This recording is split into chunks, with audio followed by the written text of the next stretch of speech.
The Great Hall of the Galactic Concord was the largest room ever built by any species. It floated in deep space, far from any star, a massive sphere of crystal and metal, where the most powerful beings in the galaxy gathered to decide the fate of worlds.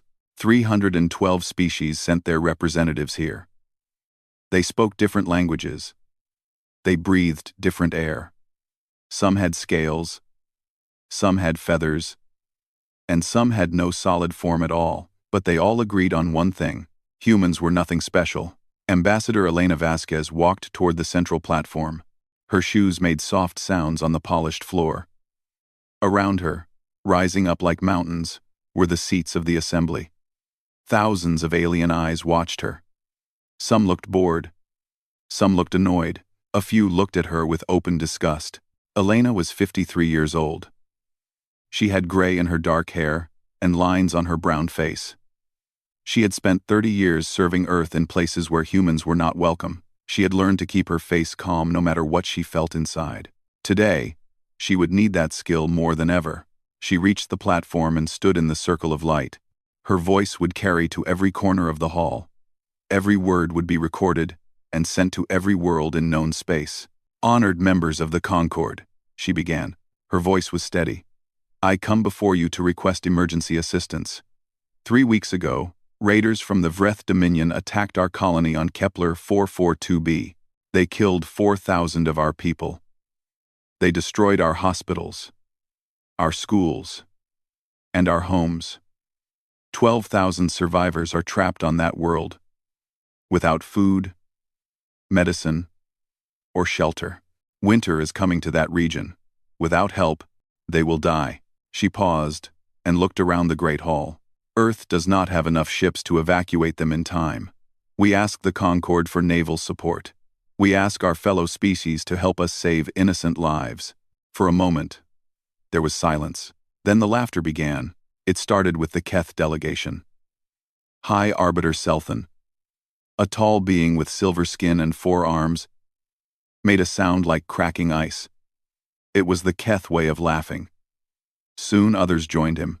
The insect-like Torvex clicked their jaws together in amusement. The Yltharians, who looked almost human but with pure white eyes, smiled their thin smiles.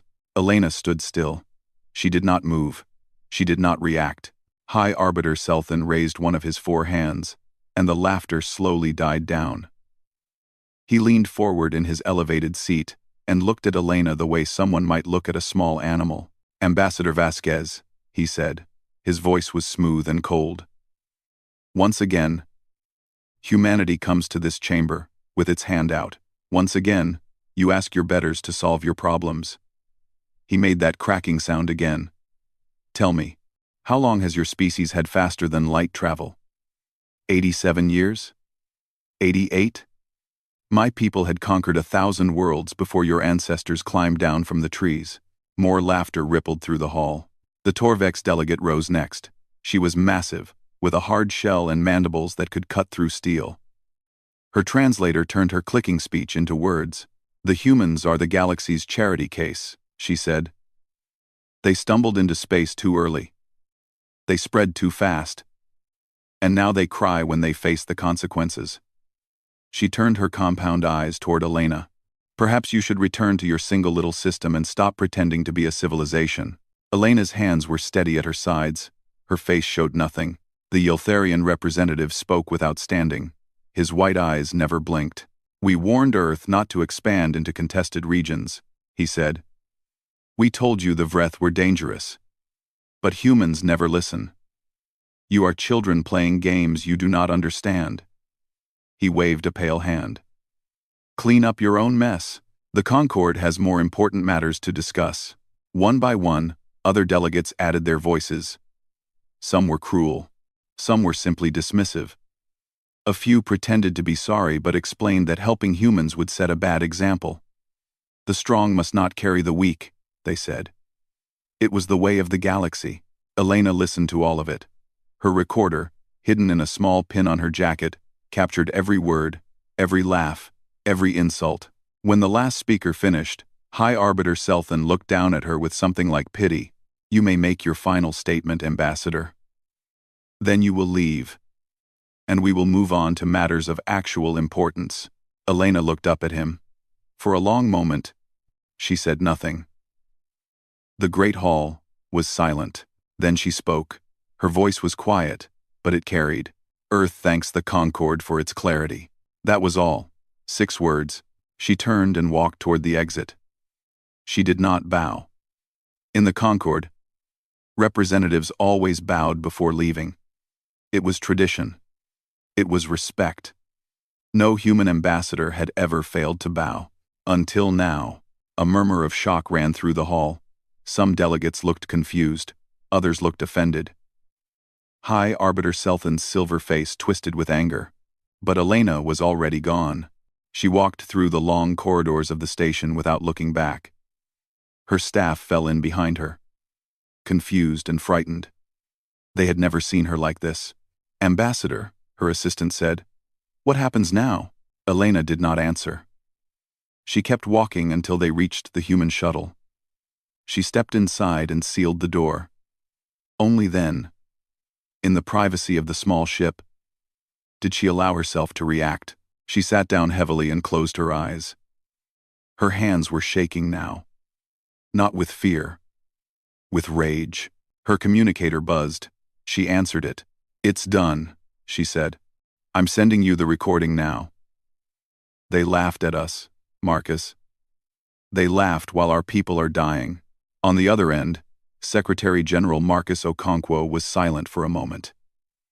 When he spoke, his voice was calm and cold. "Come home, Elena. All of you. Every diplomat. Every trade representative. Every human in Concorde space. Come home now. And then we show them what happens when they mistake our patience for weakness." The call ended. Elena looked out the window at the great station of the Galactic Concorde, growing smaller as her shuttle pulled away. Within 6 hours, every human quantum link channel in the galaxy went dark. Diplomats packed their bags. Trade ships changed course. Scientists abandoned their posts at joint research stations. The galaxy had laughed at Earth. They would not be laughing for long. At exactly midnight, Earth time, the message went out. It traveled at faster than light speed to every corner of the galaxy. It reached the great empires and the small colonies. It reached trading stations and military bases. It reached every species that had ever made an agreement with humanity. The message was a document. It had no emotion, no threats, no explanations. It was simply a list. 2,847 treaties. Every agreement humanity had ever signed with any alien species. Trade deals, military pacts, scientific partnerships, border agreements, technology sharing contracts. Every promise, every handshake, every carefully written piece of paper that connected Earth to the rest of the galaxy. At the bottom of the list were 2 words: all void. High Arbiter Selthan received the message while eating his morning meal. He read it 3 times before he believed it was real. Then he called an emergency meeting of the Concorde. "This is impossible," the Yltharian representative said. His white eyes showed something they rarely showed: fear. They cannot simply cancel everything. It would destroy their economy. They depend on our trade, our technology, our protection. They are bluffing. The Torvex delegate clicked. "This is a tantrum. They will come crawling back within a week, when their people start to starve." Selthan was not so sure. He had lived a long time. He had seen many species rise and fall, and he had learned that the most dangerous moment was when you thought you understood someone completely. "Send observers to the Sol system," he ordered. "I want to know what the humans are doing." But the observers found nothing, because there was nothing to find. The outer edges of human space had gone dark. The beacon stations that guided ships to Earth were silent. The trading posts were empty. The border patrols had vanished. It was as if humanity had built a wall around itself, a wall of silence and shadow. For 3 months, no human ship was seen outside their territory. No human voice answered any call. The quantum link channels that had connected Earth to the rest of the galaxy stayed dead. At first, the other species laughed about it. The humans were hiding, they said. Licking their wounds. They would emerge eventually, weak and desperate. And then they would beg for new treaties even worse than the old ones. But as the weeks passed, the laughter faded. The Torvex economy had depended more on human trade than they wanted to admit.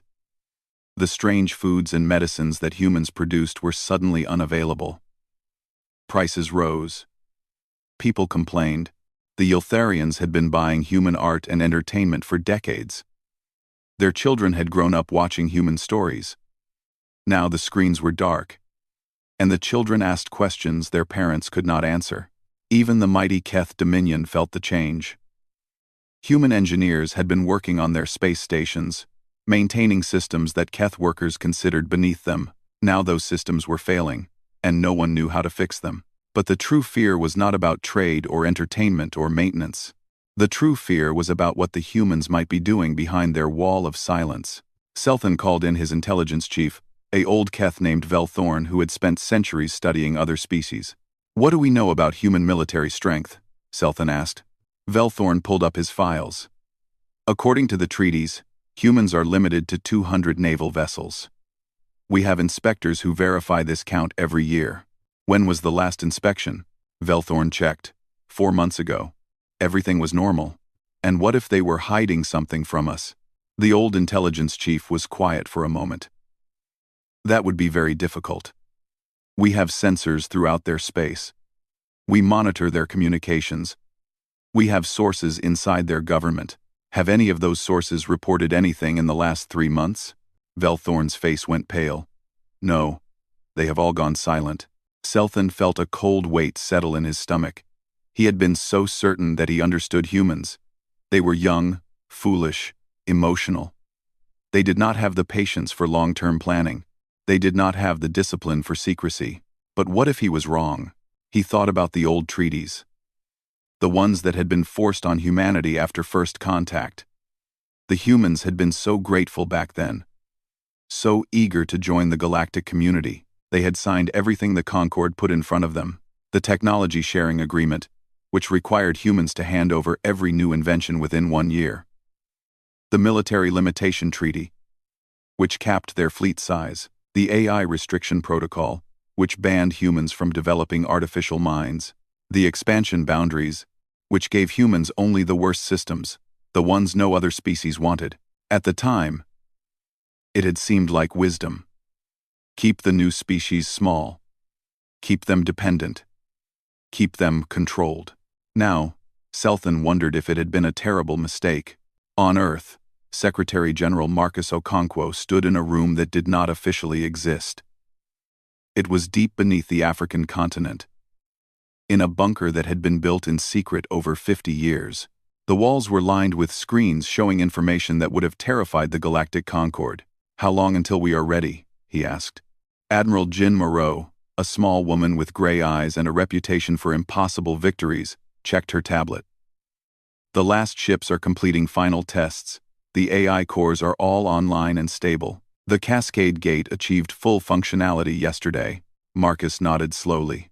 "And our people on Kepler 442b? We evacuated them 2 weeks ago. Used the gate. The whole thing took 3 hours." She paused. "The galaxy still thinks they are stranded. We have not corrected that mistake." For just a moment, Marcus allowed himself to smile. It was not a happy smile. For 87 years, we played by their rules. We bowed and scraped and said thank you when they gave us crumbs. We pretended to be weak because it was safer than letting them see what we truly are. He looked at the screens around him. Thousands of ships, hidden in the dark spaces of their own system.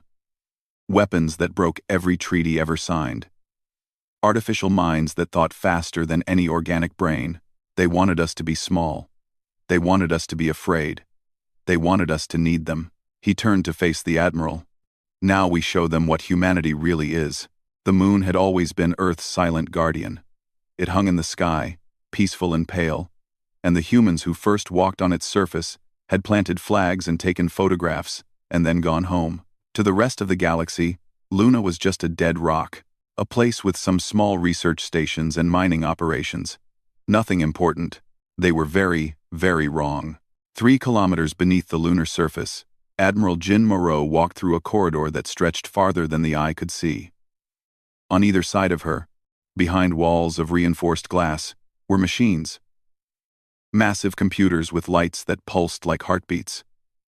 Cooling systems that hummed with quiet power, and at the center of it all, 17 crystalline cores that glowed with soft blue light.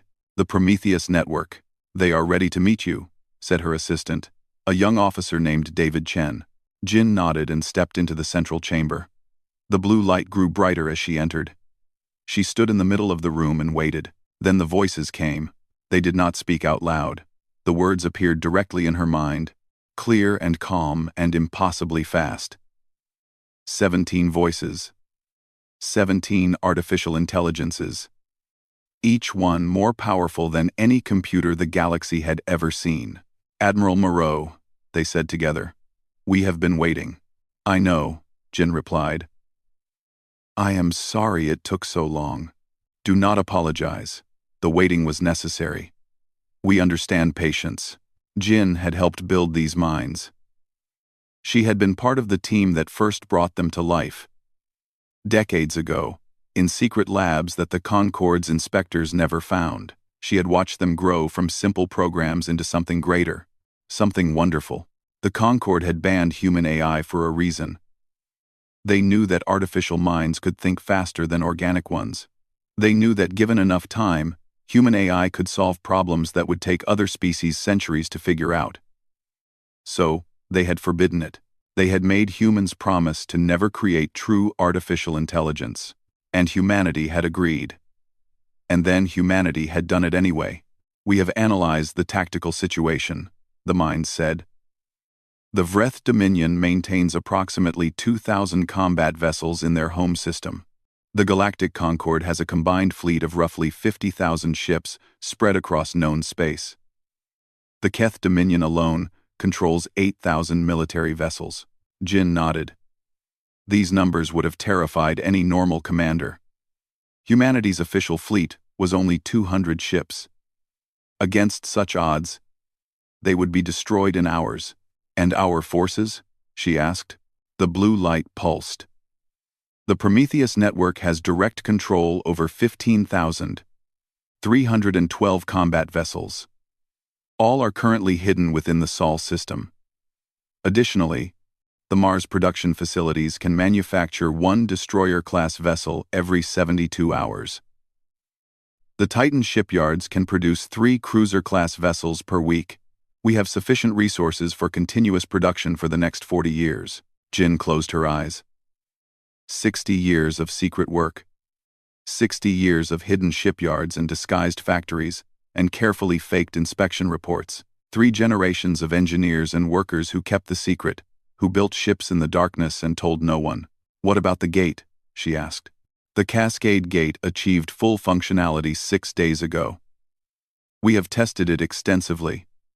We can open a stable wormhole to any point in the galaxy within 17 seconds. Transit time is effectively 0. This was the weapon that would change everything. Other species used jump drives that took hours to charge and could only travel to fixed points. The Cascade Gate could send a fleet anywhere, instantly, without warning. One moment empty space, the next moment a wall of human warships."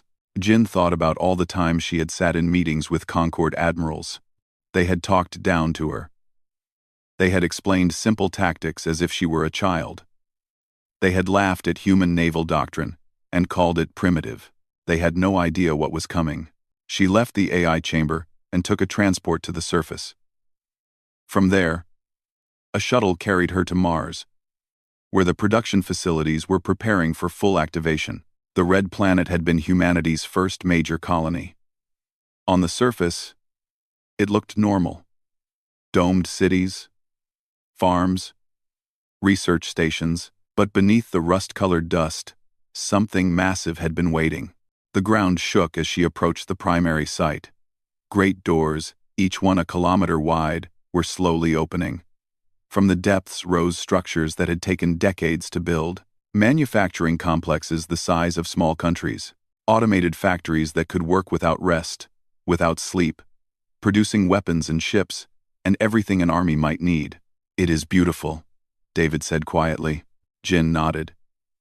It was beautiful. It was also terrifying. She knew what this power could do if used wrongly. She knew the temptation that came with such strength, but she also remembered Kepler 442b. She remembered the 4,000 dead. She remembered the Concord's laughter. On Earth, Secretary General Marcus Okonkwo was addressing the United Human Government. Every nation, every colony, every human in the solar system was watching.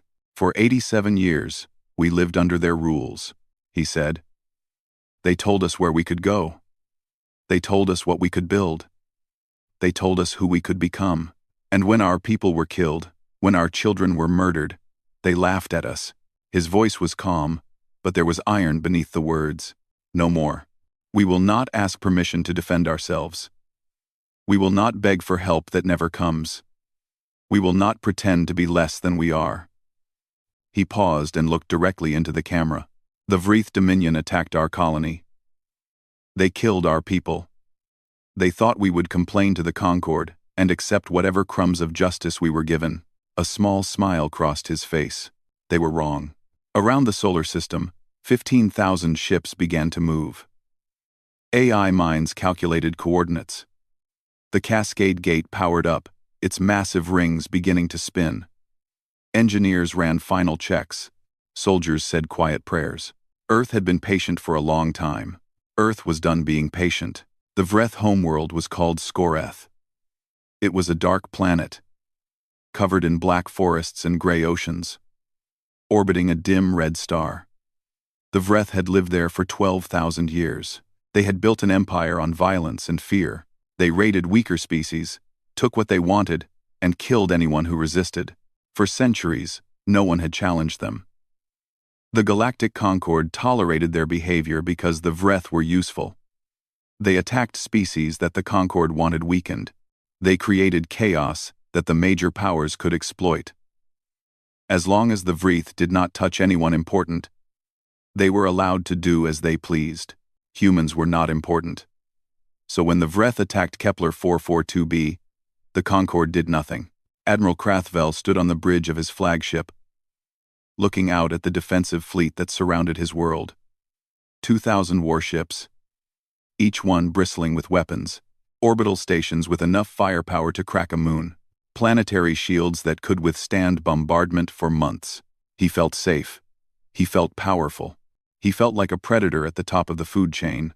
Then space itself tore open. It happened without warning. One moment, there was empty darkness between his fleet and the fourth planet. The next moment, a hole appeared in reality. It was perfectly circular, its edges burning with blue-white fire. Through the hole, Krathvel could see stars that did not belong in his sky. Then the ships came through. They poured out of the hole like water from a broken dam. Human ships, hundreds of them, each one moving with perfect coordination. They spread out in formations that Krathvel had never seen before, covering every angle, blocking every escape route. In less than 30 seconds, 400 human vessels had surrounded his homeworld. Krathvel's communications officer shouted something, but the admiral could not hear him. He was frozen, staring at the enemy fleet. This was impossible. Humans had 200 ships. This was twice that number, and these were not small patrol craft. These were warships, real warships, bristling with weapons that his sensors could not even identify. Then the message came. It appeared on every screen, every speaker, every communication device on Skoreth. A human face, female, with cold gray eyes and short gray hair. She spoke calmly, as if she were discussing the weather. "This is Admiral Jin Moreau of the Terran Defense Force. You are the Vreeth Dominion. 3 weeks ago, your raiders attacked our colony on Kepler 442b. You killed 4,000 of our citizens, children, families, innocent people who had done nothing to you." She paused for exactly 1 second. "You have 60 minutes to evacuate all military personnel from your orbital stations and planetary defense installations. Any military asset that remains after 60 minutes will be destroyed. This is not a negotiation. This is not a request. This is what is going to happen. The transmission ended. Crothwell felt rage replace his shock. How dare these humans threaten him? How dare they come to his homeworld and give him orders? He had 2,000 ships. They had 400. The math was simple. All ships, attack formation, he ordered. Destroy them. The Vreth fleet surged forward. 2,000 vessels, the pride of a warrior species, charging toward the human line. Crothwell allowed himself a cruel smile. The humans would learn what happened to those who challenged the Vreth. The battle lasted 7 minutes. Human ships moved in ways that should have been impossible. They dodged missiles that were meters away. They appeared in one location and then vanished, reappearing somewhere else entirely. Their weapons punched through Vreth shields like they were made of paper. And then there were the drones. They came in swarms, millions of them, tiny machines no bigger than a fist. They did not carry weapons. They did not need to. They simply flew into Vreth engines, into power cores, into weapon systems. Wherever they went, things stopped working. Crothwell watched his fleet die. Ship after ship went dark, drifting helplessly in space. Some exploded. Most simply stopped moving, their systems completely dead, their crews trapped inside metal coffins. In 7 minutes, the greatest military force the Vreth had ever assembled was reduced to floating wreckage. And then the humans turned their attention to the planet. The orbital stations went first. Beams of light, impossibly bright, cut through them like knives through flesh. But the humans were precise. So precise that it seemed almost supernatural. They destroyed the weapons, the shields, the military sections, and left everything else intact. Station workers looked out their windows and saw devastation all around them. But their own sections were untouched. The planetary defense grid came next. Installations that had taken centuries to build were vaporized in seconds. Weapons, bunkers, hidden deep underground, were somehow found and destroyed without harming the cities above them. Admiral Jin Moreau appeared on the screens again. 53 minutes have passed. Your military infrastructure is gone. Your fleet is disabled. You have no ability to resist. She looked directly at the camera, and Crothwell felt something he had never felt before. True fear. This was proportional, she said. You killed 4,000 of our people. We have killed none of yours. Your civilians are safe. Your cities are standing. This is mercy. Admiral Crothwell, this is humanity showing you what we do to those who attack us. She paused. If you ever attack human territory again, we will return. And next time, we will not be merciful. The transmission ended. The human fleet held position for exactly 1 hour, long enough for the Vreth government to formally surrender. They offered unconditional terms. They would pay reparations. They would hand over the raiders who had attacked Kepler 442b. They would do anything, anything at all, if the humans would please just leave. Admiral Jin Moreau accepted the surrender. Then the Cascade Gate opened again, and the human fleet vanished as quickly as it had arrived. On Scoreth, Crothwell stood on his crippled bridge and stared at empty space. His career was over. His pride was shattered, but he was alive, and he knew that was only because the humans had chosen to let him live. The news spread across the galaxy at the speed of light. Within hours, every species knew what had happened. The Vreth, the feared raiders, the terror of the outer systems, had been defeated in 7 minutes without a single human casualty. And everyone understood the message. The galaxy had made a terrible mistake. They had mocked humanity. They had laughed at Earth. They had treated humans like children and pests and charity cases. Now they knew the truth, and they were afraid. The emergency session of the Galactic Concord was the largest in its history. Every species sent representatives. The Great Hall was packed with beings who had spent centuries believing they understood power. Now they sat in frightened silence, waiting to learn their fate. High Arbiter Selthan stood at the central platform. He looked older than he had a few months ago. The silver of his skin seemed duller, and his 4 hands trembled slightly as he spoke. We have called this session to address the human aggression against the Vreth Dominion, he said. His voice cracked on the word aggression. Their unprovoked attack on a sovereign species violates every principle of... The hologram appeared without warning. Ambassador Elena Vasquez materialized on the platform, standing exactly where she had stood months ago when she begged for help. But she was not begging now. Her eyes were hard, and her voice was ice. Unprovoked? She said. The Vreeth killed 4,000 of our people. We asked this council for help. You laughed at us. You told us to go home and stop pretending to be a civilization. She looked around the hall, meeting the eyes of delegates who quickly looked away. Article 7 of the Charter of Concord states that member species may defend their colonies through proportional response. But here is the thing, High Arbiter. She smiled, and there was no warmth in it. We were never members of your Concord. We signed your treaties because we had no choice. We followed your rules because you held a knife to our throat.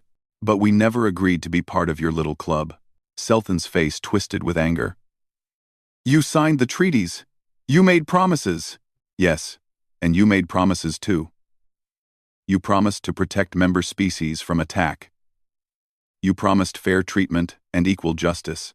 You broke those promises when you laughed at our dead. Elena shook her head slowly. So we voided everything, all of it. We are not bound by your rules anymore.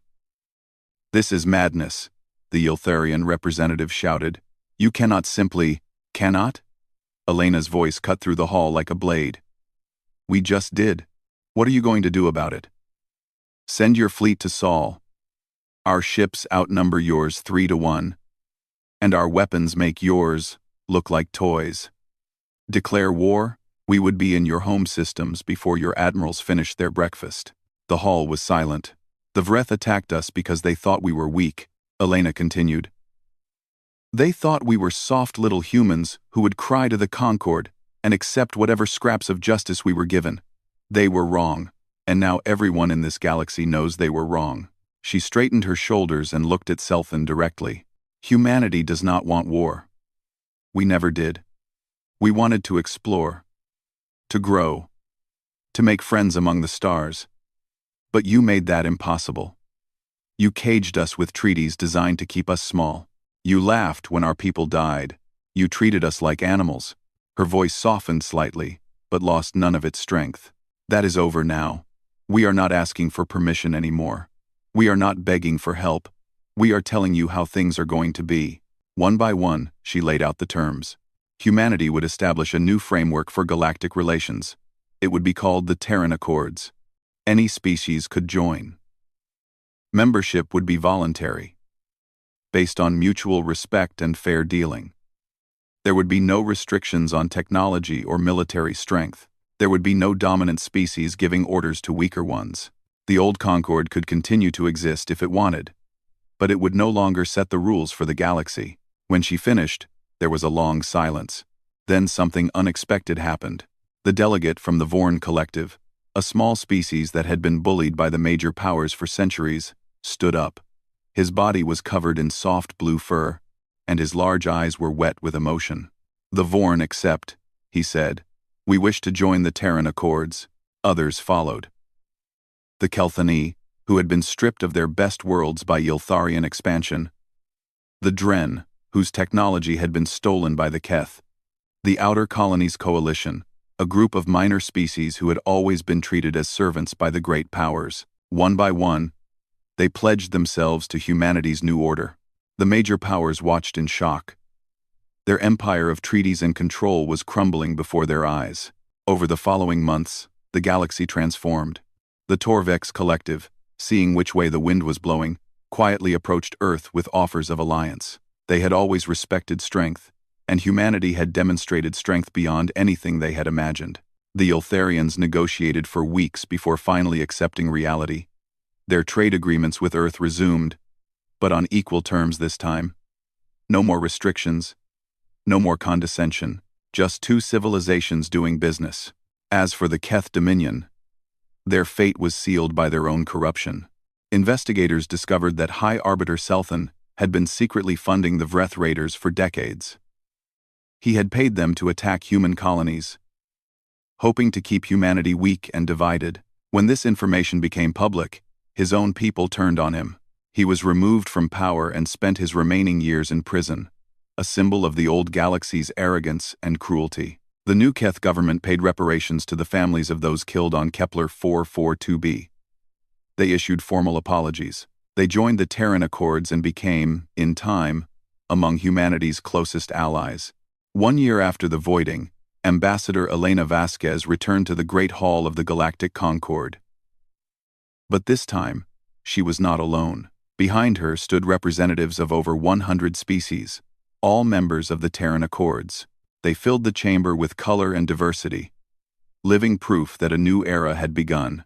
Elena walked to the central platform one final time. The remaining Concord delegates watched her with a mixture of respect and fear. Humanity never wanted empire, she said. We did not come to the stars to conquer.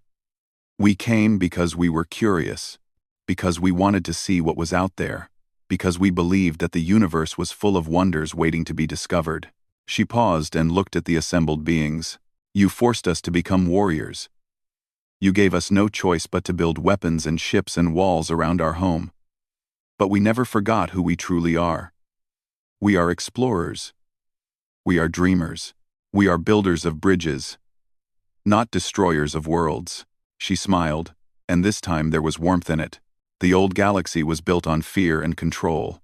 The strong dominated the weak, and everyone accepted it because they thought there was no other way. But there is another way. We can choose cooperation over competition. We can choose respect over contempt. We can choose to see each other as partners, not prey. She spread her hands wide. This is what the Terran Accords offer. Not human rule, but human partnership. Not our way or death, but a chance for every species to grow and thrive according to their own nature. A galaxy where no one is mocked, and no one is laughed at, and no one has to beg for justice that never comes. For a long moment, silence filled the hall. Then Elena bowed. It was a deep bow, the kind that showed respect. And slowly, one by one, the delegates of 100 worlds bowed back. Outside, in the vast darkness of space, the stars burned on as they always had. But something had changed. The galaxy that had once laughed at humanity was learning a new lesson. Kindness was not weakness. Patience was not fear. And when you pushed peaceful people far enough, they became something you never expected. They became the ones who changed everything.